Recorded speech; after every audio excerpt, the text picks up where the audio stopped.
How do you stay committed and trust that your husband and your marriage will change when actually you interact with him? You look at him and he looks hopeless. So whenever you interact with him, the same feelings come up over and over again. Maybe it's frustration, anger, resentment, a feeling alone or hurt, right? So even though like maybe you start reading books or watching YouTube videos or even hiring a coach, and in the beginning you don't have yet the marriage that you want. So you started creating something that it doesn't exist yet. It exists in the future. And when you're not with him, you trust that, okay, maybe I can do this. Like this lady in the video said I can do this, or my coach said I can do it. And then you interact with him. And because of what you see in the present, it seems so impossible that the future will be different. So you're basing your trust in the things you see right now in the future. I want to give you two examples, two analogies that I like to make you see that you can trust something that is not created yet, because you won't focus on your husband or other people. You're going to focus on what you're going to do and trust yourself. Like creating trust with yourself is one of the most powerful things you can do in life, like the most powerful things, like trusting that you can achieve your goals. Like, I don't know what is more powerful than that, really. So, one analogy is imagine your favorite author or your favorite um, screenwriter, like, or your favorite artist, right?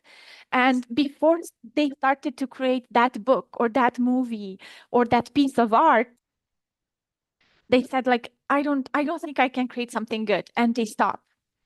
So how would it be? Like, they have to trust that something good will come out of it and keep doing it until something good comes out of it, until the book is ready. Like they keep going, right? Like they focus on resilience and they trust themselves that they will keep writing or keep making that movie or keep painting, doing that piece of art until something good comes out of it.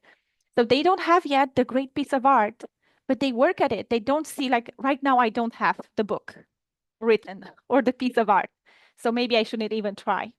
So I never written a book before. I never painted a painting before. So maybe I shouldn't even try.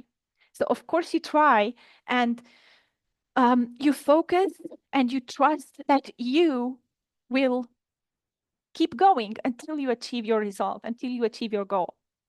Another example that I absolutely love is from one of my mentors. And she said that, for example, if you book a trip to Hawaii, right? Like it, and the trip is in 1 month. You are so excited in that month. You're not yet in Hawaii, but you're excited. You trust the air company, you trust the pilot. When you're in the plane, you're not yet in Hawaii. Remember, you're in the plane. You trust so much things that are outside of your control, like the air company again, the pilot, and everyone doing their thing. You trust so much, so many things outside of yourself that you're already happy. So what if right now, like you don't see the great marriage, you don't see the great husband, you don't see the great behaviors, right? Because you're just starting to work on them.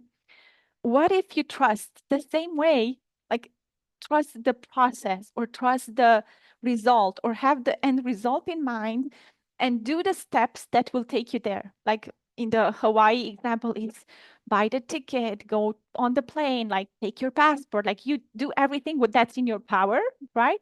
And you trust the process, trust like whatever is not in your control. But most of the things are in your control. So when you're changing your marriage, most of the things are in your control.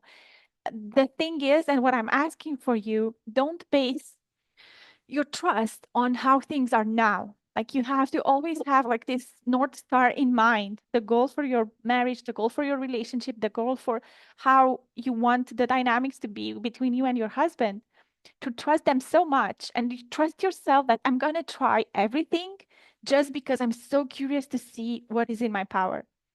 I want to have fun with it. I want to play with it. It's not out of not feeling enough or scarcity. It's just I'm curious how much power I have and I want to show to myself that I can get anything I want, like even in relationships, not only material goals, right? Like relationship goals are so great. So you imagine the kind of relationship you want and then you um reverse engineer it and like do the thing that will take you there.